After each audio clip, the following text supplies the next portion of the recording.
Lep pozdrav, Tara Brus, vodja prodaje in solastnica podjetja Žustalis Žirov. Dobrodošli v naš studio, v naš podcast Poslovni nasveti. Živijo, Sebastian, hvala za povabilo. Danes se bomo pogovarjali o sodelovanju s CERN-om, se pravi na nek način o vesoljskih tehnologijah.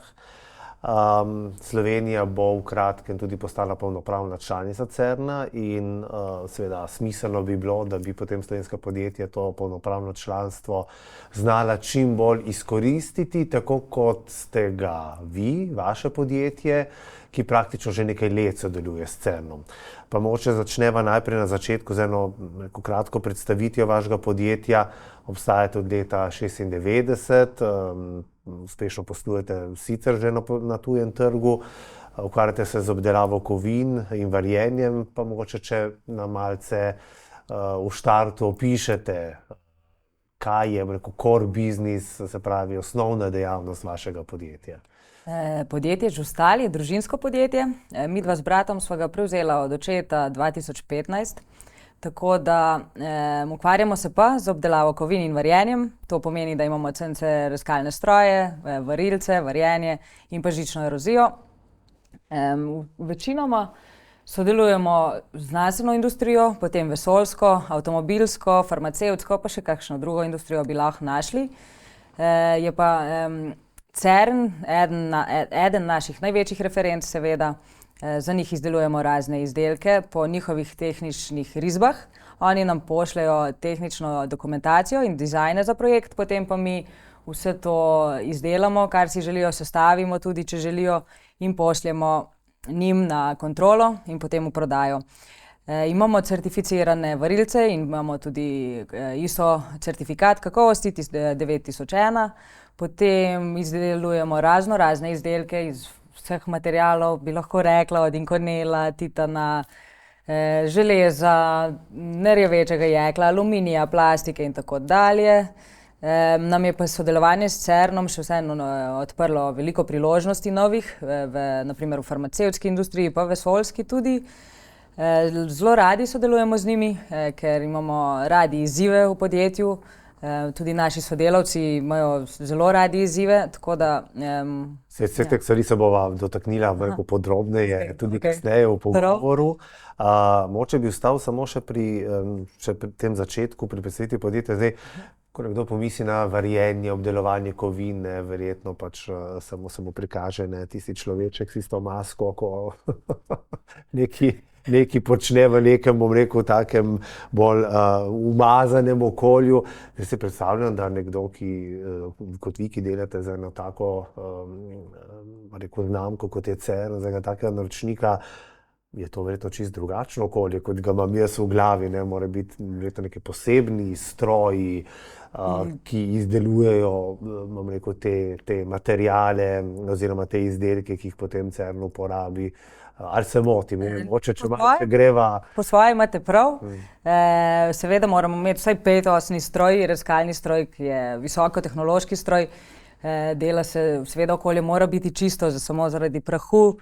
In temperatura mora biti približno podobna, zato da se material enako obnaša vsakič, ko ga obdeluješ. Tudi varjenje ni več tako črna varilnica, ampak so zelo visokotehnološki stroji. Imamo tudi lasersko varjenje, ki je tudi nekaj posebnega. Prav tako se to zdaj dogaja v precej bolj čistem okolju, kot se je včasih. In ni delavnica, lahko izgleda sedaj tudi že kot laboratorij, ki pa sicer pri nas še ni čisto tako, ampak upam, da kmalu bo, ko bomo imeli nove proizvodne prostore. Ta razvoj vašega laboratorija, delavnice je potekal nekako vzporedno s tem sodelovanjem s CERN-om. Zaradi njih ste potem morali vlagati vse te sodobne stroje. Ja, v bistvu. Še prej o tem razmišljali oziroma delali na tem. Že prej smo, ker smo 2013 leta že začeli sodelovati v znanstveni industriji. Dobili smo prvo stranko z znanstvene industrije in to je Kima d.o.o. iz Sežane. Oni so nas v bistvu porinili potem v to znanstveno industrijo, kjer je potrebno imeti več certifikatov, boljše stroje in tako dalje. In od takrat naprej, pa že prej, smo vedno ciljali k razvoju podjetja v nek tak visokotehnološko smer, v neko visokotehnološko smer, tako da s CERN-om je pa to vse še pospešilo potem kasneje. Ste imeli že z bratom neko afiniteto do te visoke tehnologije, kako je nastala v bistvu ta fokus? No? Ta fokus je bil najprej od brata, potem pa sem ga seveda prevzela še jaz, ker sem le vodja prodaje. Vedno smo radi imeli nove izzive, tako da smo vedno ciljali na neke take bolj zahtevne stranke, kjer se moramo bolj potruditi, imeti boljše stroje, bolj nadgrajevati zaposlene in sebe, bolj se izobraževati, ker je potem le na koncu se nama zdi, da je to bolj zanimivo. Vsako leto, ko veš nekaj več, ko se nekaj novega naučiš, vsako leto si boljši in v bistvu sva tudi bolj srečna. No. Koliko imate zaposlenih, kakšni so profili, potrebujete neke posebne profile za to vrstno dejavnost? Zaposlenih imamo trenutno 11.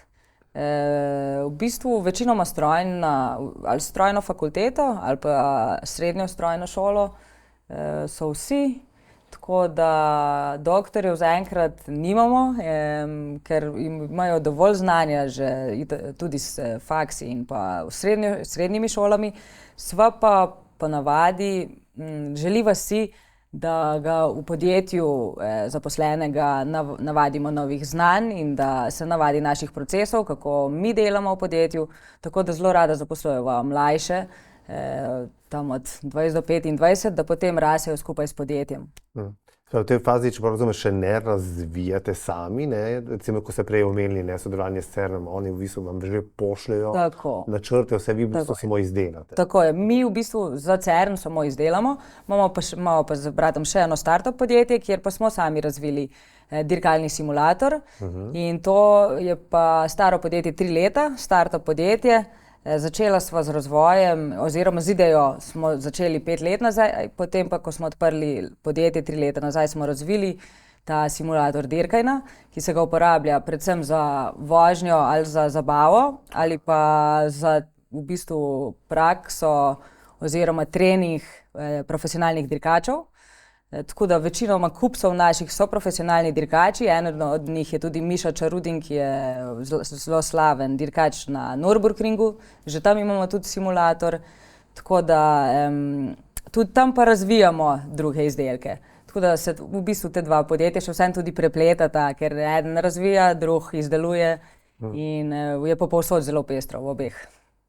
Če greva zdaj malo bolj v detajle, kar se tiče sodelovanja s CERN-om, pred leti, ko sta Gospodarska zbornica Slovenije in Spirit organizirala slovenske dneve v CERN-u, se pravi, moramo pojasniti, to je Evropska organizacija za jedrske raziskave, sta bili tam tudi vi prisotni in v bistvu takrat se je, čeprav razumem, zgodilo to sodelovanje, se pravi, na podlagi nekih vrat, ki so vam jih pomagali odpreti, Gospodarska zbornica in Spirit, pa država Slovenija v končni fazi, ste potem navezali ta stik. Tako je, ja. Mi smo splanirali oziroma povabljeni smo bili na te dneve, po moje začetek leta 2019 in takrat sem že začela navezovati stike s CERN-om in njihovimi nabavniki. Tako da mi, preden smo šli na ta dogodek, smo že imeli prvo naročilo in že prvo naročilo oddali v CERN. In tako, da so ga oni že pokontrolirali, pregledali kvaliteto in so bili nad nam zelo navdušeni. Tako da potem, ko smo pa prišli do CERN-a, smo že tam imeli realne sestanke, kaj lahko izdelujemo, kako so zadovoljni z našo kvaliteto, kaj pričakujejo od nas. In je bil tako so se res odprla vrata v CERN, ker najprej, brez teh dnevov, verjetno ne vem, če bi kdaj dejansko kontaktirala CERN. Ker se ne bi upali, ker se ne bi preveliko za vas? Tako, ja. Zdelo se mi je preveliko. Mislila sem si, da imajo same ogromne projekte, milijonske, tako pa v bistvu ni res in lahko z njimi sodeluješ na manjših projektih oziroma tudi večjih, kakorkoli se dogovoriš in moraš pa biti seveda cenovno ugoden, zelo kvaliteten, morajo zaupati vate in tako, da se moraš držati vseh rokov njihovih in tako dalje. Da malo pojasnim, ja, to je zanimivo, kar ste omenili. Veliko je možnosti za sodelovanje s CERN-om. Vi ste seveda logično v tem svojem profilu, ampak čisto, da bodo imeli gledalci, poslušalci občutek, da bo malo karikiral, verjetno od nabave toaletnega papirja za CERN do velikih visokotehnoloških IT rešitev, si predstavljam. Ja, res je. V bistvu potrebujejo od proizvajalcev oken, da ko renovirajo nek prostor, potrebujejo nova okna in jih naročijo, do naših storitev, ki izdelujemo razne kose po naročilu, mehanske, potem toaletni papir, pisarniški papir, karkoli. Oni v bistvu razpisujejo razpise vsak mesec, vsak dan. Jaz sem se ravno včeraj prijavila na enega izmed njih, ki je nam pisan na kožo. Je pa res, da so kar kompleksni ti razpisi in se jim moraš posvetiti, moraš si res vzeti čas, da ga prebereš, da ugotoviš, kaj vse zahtevajo, ker mora tudi prijava biti popolna. Če ni popolna, nisi prijavljen na razpisu. Tako izločeno je to že na začetku. Tako, ja, že takoj. Potem moramo točno, imajo rok prijave, do takrat se je treba prijaviti, če ne si izločen. Je veliko prijav, mislim, na večina projektov se kar veliko podjetij prijavlja, tako da potem moraš biti še konkurenčen cenovno. Midva sva se z bratom prijavila že na 5 do 10 razpisov teh večjih, to je od 250 tisoč evrov naprej. Pa za enkrat sva bila druga po cenovni vrednosti, drugič sva bila precej višje na lestvici, tako da... Pa je cena edini, a pa bo rekel najpomembnejši faktor? Nisem sigurna, če je najpomembnejši, ker je potem še odvisno, kakšna članica je tvoja država kot Slovenija, potem koliko se že vlaga nazaj v Slovenijo, a ne koliko že je pretoka sredstev nazaj, in pa tudi kvaliteta. Nisem pa prepričana čisto točno, kako se to ocenjuje. Se neka merila. To merila, ampak cena je tudi kar bistvena tudi. No, zato se bo potem verjetno s tem polnopravnim članstvom še bolj odprla ta možnost, ker bodo mogli tudi to merilo izpolnjevati in tudi Sloveniji kot članici dati nekoliko več projektov. Tako je. Mislim, da 4-krat več projektov bo potrebno. Ja, približno. Pa tudi, če smo polnopravni člani, ni potrebe, da se čisto vedno gleda, koliko so že naročili v Sloveniji do letos, naprimer, ampak imajo bolj odprte roke za naročanje, tako da potem precej lažje nabavniki te kontaktirajo in ti kaj naročijo, ker v bistvu skoraj vedno ti lahko naročijo. Če ne nimajo niti časa, da bi vedno kontaktirali mene, če vejo, da verjetno smo že v Slovenci dobili preveč nazaj sredstev. Se pravi, dejansko, glede na to, da vi že sodelujete s CERN-om, tudi to polnopravno članstvo vašemu podjetju ne bo prineslo neke bistvene razlike, razen tega, da boste pač imeli nekaj več možnosti, verjetno. Tako, jaz mislim, da drugače bo bistvena razlika, ker bomo lahko precej več prometa letnega naredili s CERN-om, veliko več projektov bomo lahko skupaj izdelali. Pa tudi govorila sem že z glavnim nabavnikom za našo sekcijo, ravno v januarju, ko sem bila tam, da se bo poznalo tudi lahko na našem podjetju, tudi če že delamo z njimi, da bomo lahko pač še več sodelovali. Predstavljam si, da konkurenca mora biti ogromna, to, da sodeluje s podjetji iz cele Evrope. Tako, konkurenca je ogromna. Tako da, ko enkrat sodeluješ s CERN-om, mislim, da je to res super referenca. Ne samo referenca, ampak tudi pokazatelj, da si res dober v tem, kar delaš. Tako da, mi smo res navdušeni. Že na začetku ste sicer omenili, da to sodelovanje s CERN-om vam je odprla vrata tudi v druge industrije, avtomobilsko, farmacevtsko. Lahko nekaj o tem poveva, oziroma na kakšen način vam je to odprlo vrata? Ali z znanjem, ki ste ga tam pridobili, ki ste ga pol naučili v teh drugih industrijah, ali s poznanstvi? V bistvu je bilo s poznanstvi.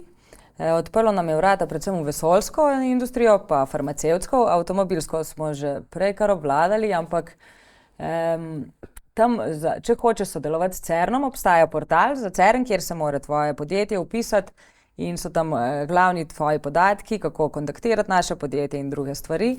Vsi imamo dostop do tega portala, tako da lahko vidimo, katera podjetja sodelujejo s CERN-om in tako nas večinoma novih strank nas tako pridobijo. To je neka vrsta referenca. Ne? Tako, in da oni pogledajo CERN-ov portal dobaviteljev, poiščejo, kaj potrebujejo in nas potem pokontaktirajo, kar je super, ne? Tako dobijo naše kontaktne podatke, vejo, da smo kvalitetni, saj sodelujemo s CERN-om in tako pol pridemo do teh novih kontaktov. Smo pa v vesoljski industriji zdaj precej bolj aktivni, kot smo bili, prav tako tudi v znanstveni z drugimi podjetji, kot sodelujemo tudi z ASG iz Italije na raznih večjih projektih, pa tako no, vse te reference nam res veliko pomenijo tudi. Ampak recimo, bom še malce bolj radoveden, v kakšni obliki se je bolj materializirala to sodelovanje, recimo, ne vem, s farmacevtsko ali pa z avtomobilsko industrijo, kaj novi kontakti, nove stranke, za katere ste potem, verjetno izdelali neke elemente, ki jih oni potrebujejo. Tako je, ja. Na isti način kot CERN. Ravno tako nam pošljajo tehnično dokumentacijo, mi damo ponudbo, izdelamo kose. V bistvu smo tako pridobili precej, kako bi rekla, nelih boljših strank, čeprav tudi večjih strank, kjer lahko dosegamo boljšo dodano vrednost, tako se lahko podjetje boljše širi, lahko investiramo v boljše stroje, tako da to je res dobro. Ja. Zdaj, ne, ko laiki pomislimo na CERN, si predstavljamo, da si velik trkalnik, ne, kjer kaj že iščejo, odkrivajo nastanek vesolja. Kaj CERN pomeni v zavesti podjetnika? Eto, vi malo drugače, malo romantično gledate na CERN kot mi. Ja, tako, res je. Ja. Za podjetnika je predvsem vir inovacij in napredka in pa priložnosti za razvoj novih produktov in storitev. Nam omogoča dostop do naprednih tehnologij, kot sem rekla, do super referenc. Imamo dostop do strokovnjakov, ki so res izjemni in so tudi, ko jih spoznaš, ko greš k njimi na sestanek, so to izjemni ljudje z ogromno znanja. Vse skupaj pa lahko zelo pomembno vpliva na našo konkurenčnost, tako kot na nas tudi je vplivalo. Mi dva z bratom vsako leto obiščeva CERN, letos so bila tam januarja, da se spet dobimo, da jih povprašamo o prejšnjih dobavah, o načrtih, kako so zadovoljni z našimi produkti in tako tudi spoznava potem še druge nabavnike v tej naši sekciji in si počasi večava mrežo spoznanstev v CERN-u. Prav tako je pa itak za naju tu super poslovni obisk. Saj CERN je res nekaj posebnega, to je mesto v malem, imajo svoj hotel, svojo ogromno menzo, ogromno hišk za razne eksperimente. Potem nas ponavadi nam pokažejo nekaj novega v CERN-u, nazadnje so bila v glavni računalniški sobi, ki je ogromna in si kar ne moreš predstavljati, kako vse skupaj povežejo, da to dela. Tako da je že tako kot, jaz tudi če ne bi delala z njimi, bi z veseljem šla pogledati. Še kot iti, super, ja. Jaz se tudi predstavljam tako kot neko vojaško bazo. Čeprav je lepše kot vojaško. Je pa ogromna baza, ampak taka, super. Kaj pa mogoče ste preko tega sodelovanja s CERN tudi navezali stika, mogoče začeli sodelovati tudi z znanstveno sfero v Sloveniji ali pa zunaj? Smo, ja. Trenutno smo ravno izdelali prototip za ene izdelke za ITER, to je ta fuzijski reaktor v Marseju, tako da tam čakamo zdaj na drugo serijo, ki se bo izdelovala, mislim, da drugo leto. Potem ta vesoljska industrija, smo začeli še bolj dobro sodelovati tudi z italijanskim podjetjem. V Sloveniji smo na ta način začeli sodelovati z Jožef Štefan inštitutom, tako da se odpira na vseh področjih.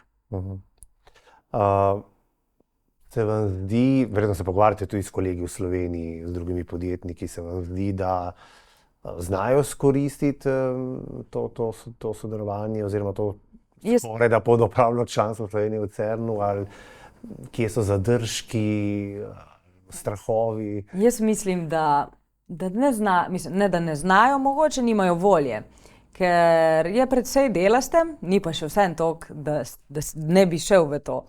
Tako da mislim, da v vsakem podjetju mora biti nekdo, ki je zagret, ki se mu da s tem ukvarjati in potem se vse da. V bistvu na koncu samo kontaktiraš pravega predstavnika sekcije CERN-a in lahko takole dobiš povpraševanje, narediš izdelek, karkoli se dogovoriš in si njihov dobavitelj.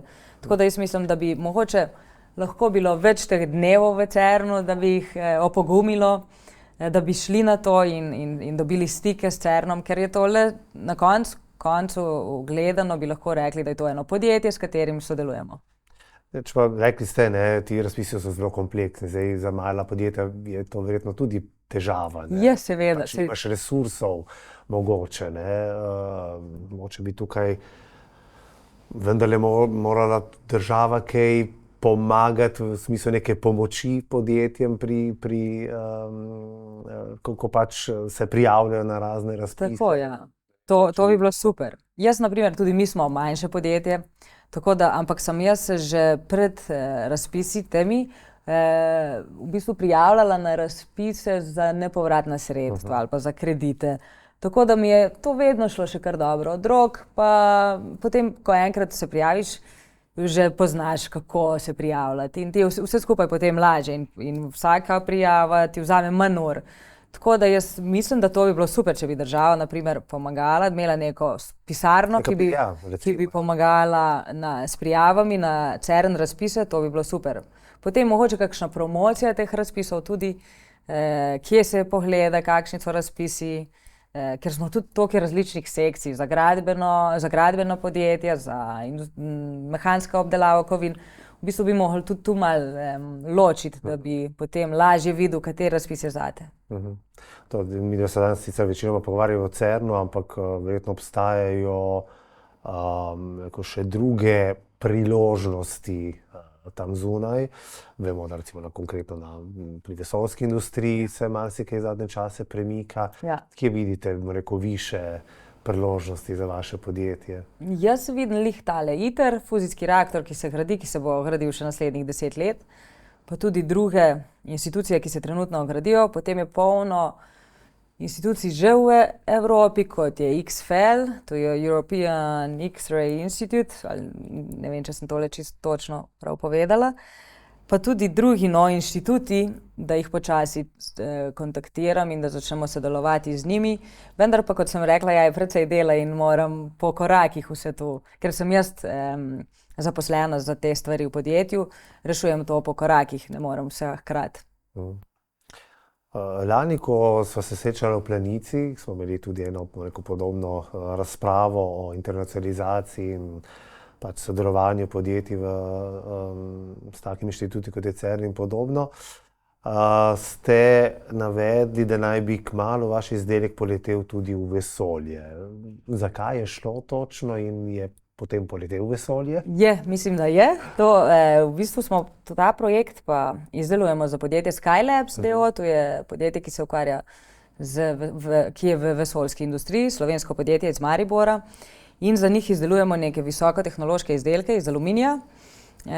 Takrat smo jih izdelovali prvo serijo, sedaj pa se to že ponavlja in je že v vesolju, tako da super. Kaj točno, konkretno? To so v bistvu taki manjši izdelki iz aluminija, ki mislim, da vse skupaj se sestavijo, potem pa tvorijo kot omarico, elektronsko omarico satelita. Nisem popolnoma prepričana, ker oni mi dajo risbe, testave, mi pa to izdelamo in potem velikokrat ne vidimo končnega izdelka. Se bo, če bo nekdaj priložnost tudi v tem podcastu se pogledati to drugo stran. Tako, ja. Se pravi, Slovenija je pravzaprav v vesolju že prisotna, se to ni primer, vemo tudi za druge. Tako, je. Vse slovenska podjetja so kar dobra. Za vse se mi zdi, da ker smo tako majhni, ker je Slovenija tako majhna, moramo po mojem mnenju se toliko bolj potruditi, da pridemo v znanstveno, vesoljsko, katerokoli industrijo, v tujino in itak smo premajhni, da bi podjetje delalo samo za slovenski trg, tako da smo navajeni širitve v vse industrije in v vse države sveta. Hvala lepa, da ste prišli deliti te izkušnje z nami in kot rečeno, glede na to, da bo Slovenija kmalu postala polnopravna članica CERN, upam, da ste s temi svojimi pripovedovanji tudi opogumili kako dodatno slovensko podjetje, da se bo prijavljalo na razpise CERN in izkoristilo to priložnost. Hvala lepa in veliko sreče v poslu. Hvala tudi vam.